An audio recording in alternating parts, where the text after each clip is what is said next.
We'll do it live. No. We'll do it live. Fuck it. Do it live. I'll write it and we'll do it live. Fucking thing sucks. In 5, 4, 3. That's tomorrow, and that is it for us today. I'm Stewie Bill Griffin. O'Reilly. Thanks for again for watching. We'll leave you with Sting and a cut off his new album. Take it away. Take it away.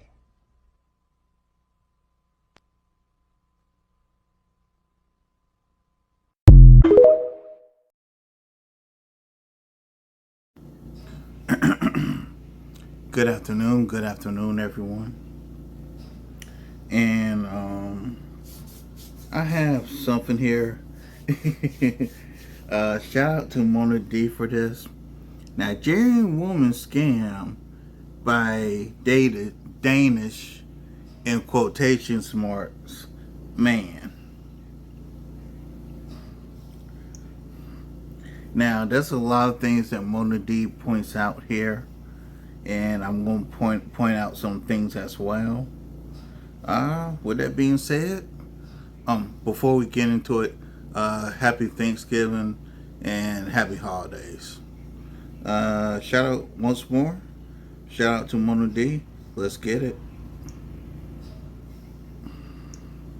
About $300,000 is how much Bachelor Anam Onyeka is saying that she, her family, her closest friends, and even a colleague were all scammed out of by one man. I beg your pardon? Man she once believed was her soulmate. His name, Martin Fursgaard Anderson. Charming blonde 6'3" real estate mogul who claimed he had royal ties, booming tech business, and wealth that would one day be theirs to share. I know the Danish deception could never be me because, first of all, I wouldn't give any man money, but I especially wouldn't give a white man any money because what the fuck do you mean? This whole entire country was built for you to win. You have the head start of head starts to get ahead in life, and you need my money? And if a black man had said, I'm from a family of billionaires, twice an Olympian, and a member of the Moroccan royal family, she would have said, nigga, please. Okay. Yep. Okay. Ain't no lie there. How does a woman who is Nigerian, 30-something, successful, and media trained for... Ladies and gentlemen, I never thought I would say these words. A Nigerian got scammed. being on The Bachelor, end up getting finessed by a Danish man named Martin? How? Hold on, bro. How? Because the math is not mathing. Let's get Go into ahead, it. Lane. From video one, she told us straight up. Martin was a tan, chiseled white man with blue eyes, the kind of dude she said stopped her in her tracks. It all started in June of 2022. I was in a place in my life where I was working 2 jobs. I was working like a dog, And here's the thing I want to say to you divestors.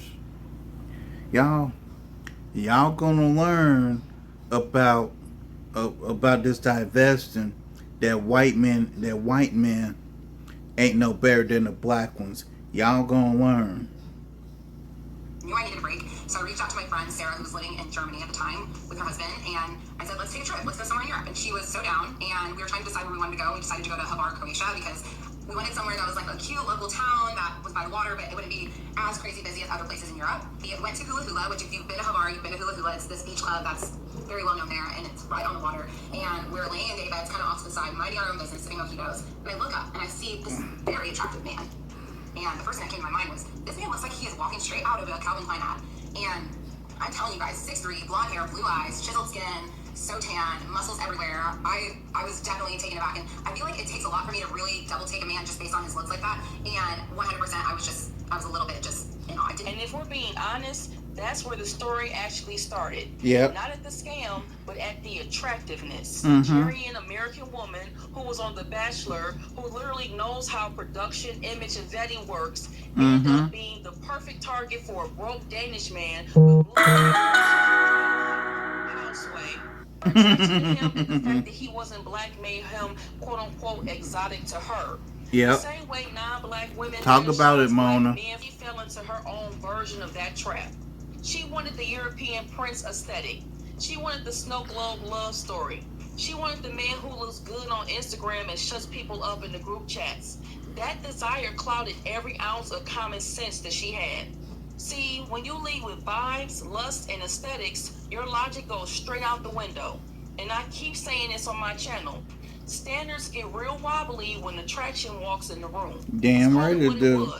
For her, as a Nigerian woman dating in America, a Danish white man felt safe, different, refreshing, and less likely to be a problem. A lot of women, especially online in the divestment and swirling spaces, assume that whiteness equals safety, stability, or better treatment. So she didn't apply the same skepticism she would have used with the black man.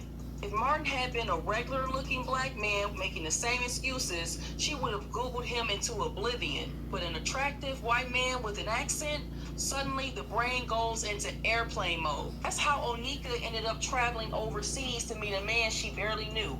That is dangerous, reckless, and brain behavior. She wasn't just a victim, though. She was a willing participant. I'm not denying she was manipulated, but she also participated in her own downfall, because this wasn't he stole money. It was he asked for money, she gave it, then he repaid some, stalled on others, and strung her along. She voluntarily handed over money to a man who could not even show a bank statement. She gave him thousands. Her sister gave him thousands. Her friend gave him thousands, because he said things like, I'm moving money from my Danish account, I'm planning a surprise, I'm buying land. She believed it every time. And he said, well, I'm obviously, like, now that I'm, like, not dumping around my family, I would love to see you. And he said, okay, well, I could book a flight to Copenhagen and come stay with you. And he said, I don't know, I just kind of feel like I just need to get out of Denmark. And I'm still trying to iron out what the plans are. And he, again, tells me I want to leave Denmark. And I was like, are you sure? Because at this point, like, I knew that I wouldn't say we were having, like, financial issues, but I knew, like, obviously there was, like, a little bit of tension with, like, all of his expenses that were adding up. And so I was like, you know, it might be easier for me to just fly there and I can just stay with you. And he's like, I just really want to get away. And I said, okay, where do you want to go? He said, have you been to Paris before? And I said, no, I actually have not been to Paris. And he's like, well, let's do Paris. And I said, okay, I'm absolutely down to do Paris.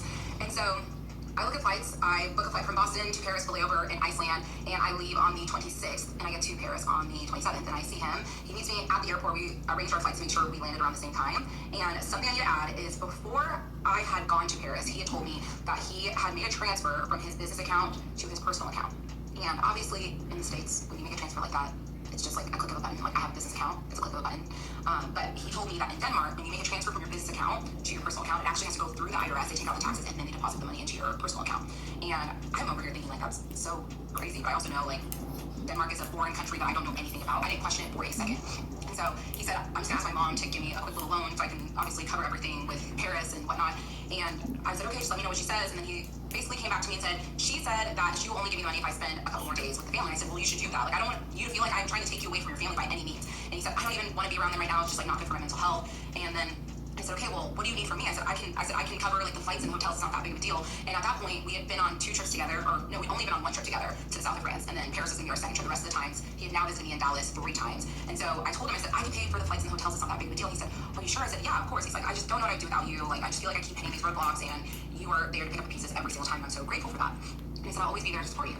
So now we can go back to landing in Paris. We meet at the airport, and he told me, he's like, let you know I'm not in the best mood. I've been just, like, really upset. And I said, I am here to make you happy. So we land in Paris. We see each other. We're so happy. And we had the most spectacular trip in Paris. Like, we were just exploring. It was my first time there. And it was, obviously, I paid for a lot of that trip, and he paid for a little bit of the trip, too. So we both kind of paid. And keep in mind, he still owes me $6,000 at this point. I am not concerned about the money.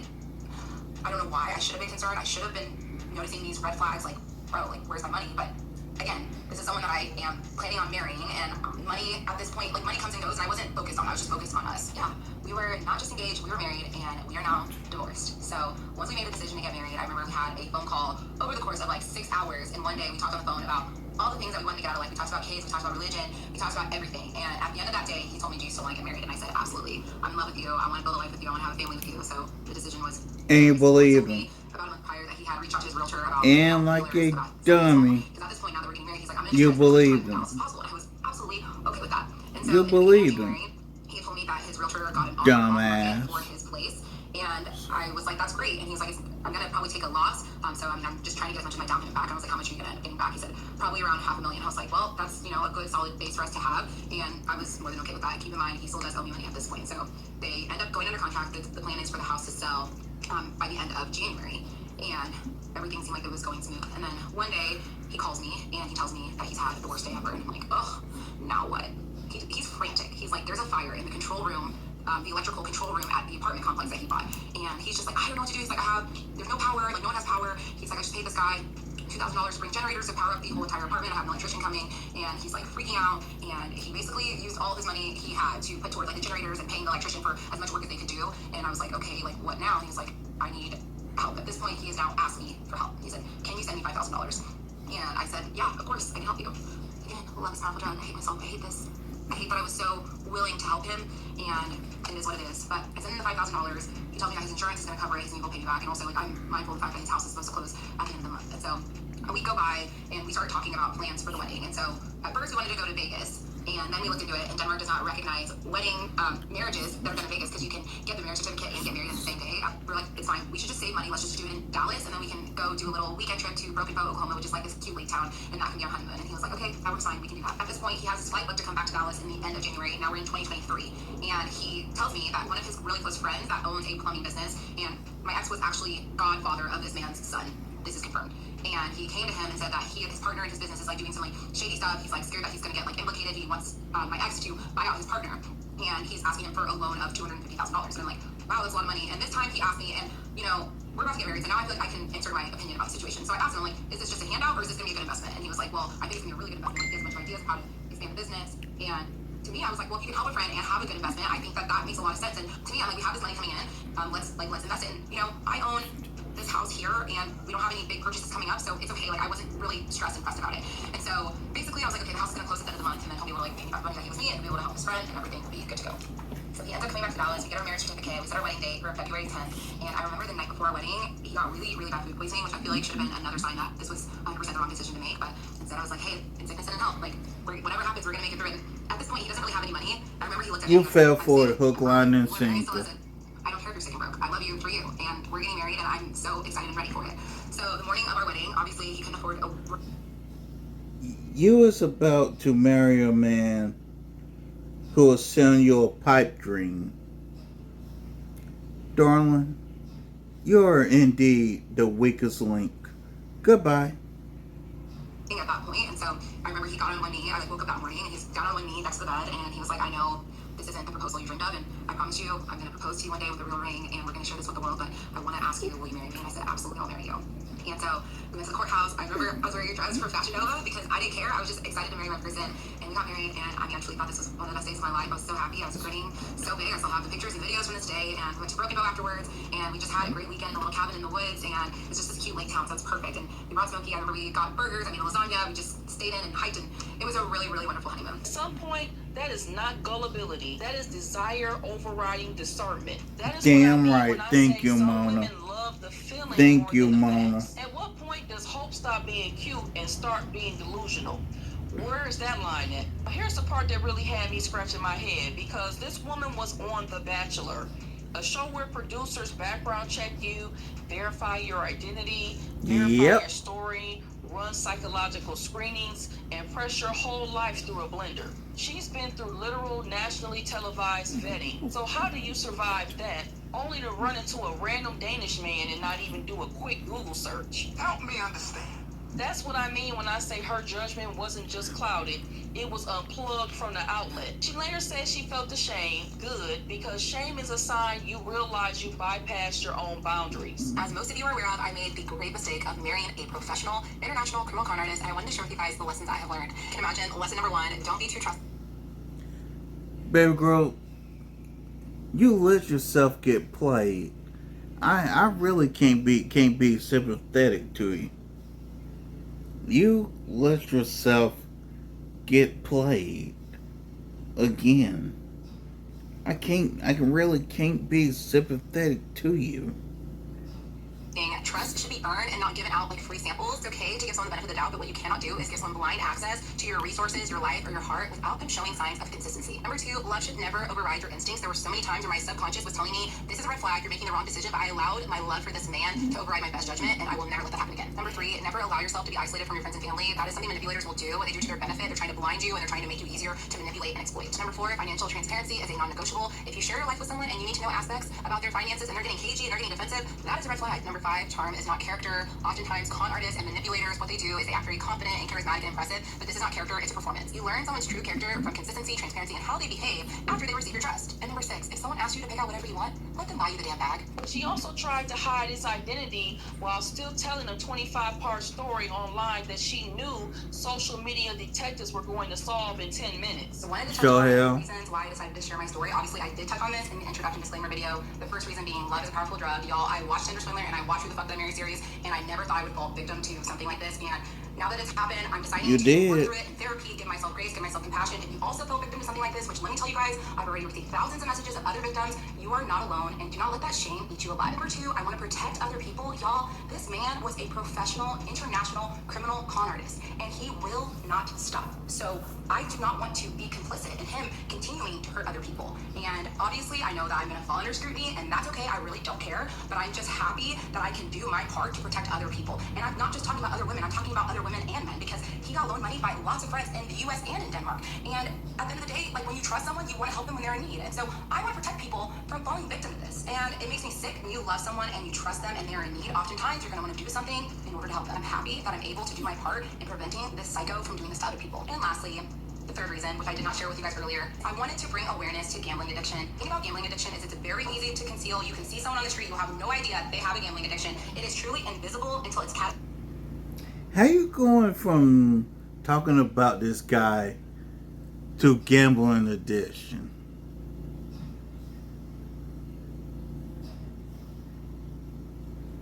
Anyways. And it's the addiction that can affect the most people, especially if you're dealing with a gambler that's highly intelligent, because they will falsify emails, documents, invoices, websites. Like, it's insane the lengths that they will go to in order to get money from you. I know someone that got conned by my ex, and he produced documents with fingerprints on them. Just say you wanted a Risa Tisa moment, and honestly, I don't blame her. It's TikTok. Everybody wants a saga and a bag, but don't spin it as I was just trying to raise awareness while still narrating from a victim pedestal like the decisions were snatched from you, not chosen. She even said she didn't expect backlash from black women. Guys, the most hateful messages I've been seeing are coming from black women, and that's actually really surprising to me because I thought we were here to protect each other and lift each other's voices. So what's going on? I'm not going to fight hate with hate, so I'm just going to end this video saying let's all do better, let's practice empathy, let's practice love, and if you're a victim out there, just know that your voice deserves to be heard.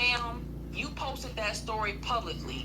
The internet is not your therapist. You were too old, too experienced, too educated, too worldly to be moving like a 19-year-old on her first sneaky link. She's in her early 30s. This is not learning through youthful mistakes. This is you had every tool, every resource, every warning sign, and you still said yes. But Martin walked straight past every defense system like TSA pre-check because she wanted the fantasy more than she wanted the truth. Here's what I need women to understand. When you are digitized, idealizing a man, or talk about it, Mona. Your brain becomes negotiable. Attraction is not the issue. Desire is not the issue. The issue is, did you maintain your logic while you were feeling all of that? In her case, she didn't. And she admitted that, but only after the house burned down. Now, do you think this story is mostly about manipulation or mostly about her ignoring her intuition?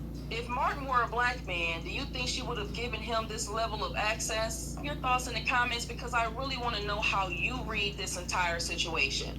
Like this video, share, as well as subscribe to the channel. Comment down below, and I'll see y'all in the next video. Peace, y'all. I can promise you that you do not have a Caucasian soulmate. I can promise you. Our Danish princess is upset with black women, which I find super strange, because in her friendship group, we're not even your main people. Like, black women are not your main peeps in your friendship group, yet you're mad at us. Okay, cool. They are discussing you and your story from Timbuktu to the deepest parts of India. But you're not mad at the people. You're not mad at the other races. You're mad at us. Okay. Number 3, you decided to jump on the internet and let it be known that black men scam too. What does that have to do with the price of fish? What does it have to do with the cost of all the flights you were taking with your Danish prince that was in the Olympics that scammed you for over $300,000? Why did we need to be told that black men scam all the time too? That has nothing to do with anything, my love. And that's how you make it about race. Because you did not pick any other race to compare who scams the most. You decided to come and say black men scam too, baby. We're not going to do that. And here's what I want to say about divestors too. Black women who divest have this disdain. One, they have a disdain for black men, and two, they like to take the white man and put him up on the pedestal. And to me, that there's grade A bullshit. One thing we're not gonna do. We're not gonna come and now add that to the roster. When you don't even pick us. In your friendship group, you don't pick us. In your relationships, you don't pick us. But you want us to be the ones supporting you. And we are supporting you. We're supporting you by telling you, babes, this one is not good. Worldwide, they're telling you that this, what has happened to you, is not good. Everybody is telling you the same thing. Whether black, white, Indian, Chinese, European, we are all saying, even the Danish women are like, babe. And yet you have a problem with us. Us that you don't even surround yourself with like that, apart from your family. You even were worried that his watch was going to be robbed in the village. How much faith do you have in your people? White men, and I'm specifically talking about white men. White men with real money now, long money, life-changing money. Let's specify life-changing money. They're not getting with no black woman 9 times out of 10. No, they not. Every situation. They not. They're getting with European white women. And talk about it, sister. White men with money, they keeping their money in their community, baby. Show hell is. Loyal, unlike black people. They don't get online bragging about dating out and shit like that, especially if they got money, because they're keeping that money in their community. Yep. So the young lady that was involved in the Danish deception has felt that black women have been a little too harsh with her, as she has shared her story. Bitch, where? We're going to talk about that. I notice a trend amongst white women creators who make content like mine, and they'll say things like, oh, we need to have grace, oh, we need to understand because it's patriarchy. Bullshit. First of all, okay, patriarchy also influences men, so then if that's the case, we need to stop talking about them, stop talking shit about them. So anyway, and then second of all, two things can happen at one time. You can hold grace for somebody, you can understand why they did what they did, you can have empathy if you've also made the same mistake as them, or if you're currently in the same boat, while also saying, okay, let's back up from the situation, take a bird's eye view to it, and see where we messed up, so we don't repeat the same situation again. That was a big mistake that I made in my younger years after I left my abusive ex-husband, because I did not take the time to actually learn from that situation and see, you know, how I could have looked at it differently, things that I may have missed. I spent several more years tumbleweeding from bad relationship to bad relationship. Also, white women, they have room to coddle each other and to give all this grace and to hold all this space, because the world coddles them and gives them grace and understands whenever they make mistakes. Black women, unfortunately, we don't get the same grace and understanding. We get villainized, and unfortunately, our mistakes can wind us up dead or harmed. Look back in history. We could not afford to fuck up around the people who enslaved us. We could not do it, because that would cost us our lives. So that's why even historically, black women are harsher when it comes to holding each other accountable, because we don't have the room to make stupid mistakes. We don't have the room. You either straighten up and fly right, or it could cost you your life, your money, your health, right away. So I'll use my godmom as an example. She loves me. She's never said a mean thing to me. She's never made me feel bad about myself. She never made me feel crazy. She's never judged me. But it got to a point one time where she literally reluctantly said, you need to start making better choices. Didn't mean she hated me, didn't mean she didn't love me. I also met black women along the way who flat out said, girl, I'm gonna need you to get it together, because I don't have time to keep listening to the same stories over and over again of you getting involved with these men. It was those women who caused me to finally grow up. The women who sat back and understood and let me vent and gave me cream, those are the women who I felt comfortable making the same mistakes again around, because I always knew I could come right back to them and they would understand and they would put up with the foolishness. Some even encouraged it. So I can say, listen, all right, I get it. Been there, done that. Got the t-shirt, the keychain, and the plastic cup to prove it. However, here's what helped me. Here are some things for next time that we can bear in mind so that we avoid this. Two things can happen at the same time. It doesn't mean I'm being mean. It doesn't mean I'm being a horrible person. It means I'm a black woman in America who knows that we don't get the same grace, we don't get the same protection. And ultimately, I want better for you. This is why I say I'm not a girl's girl, because I'm not going to only sit and hold your hand. Yes, there's a time for me to sit and hold your hand and make room for you to cry. But I would not be a good friend if that's all that happened. There has to be a time when we say, let's see where we overlooked some things.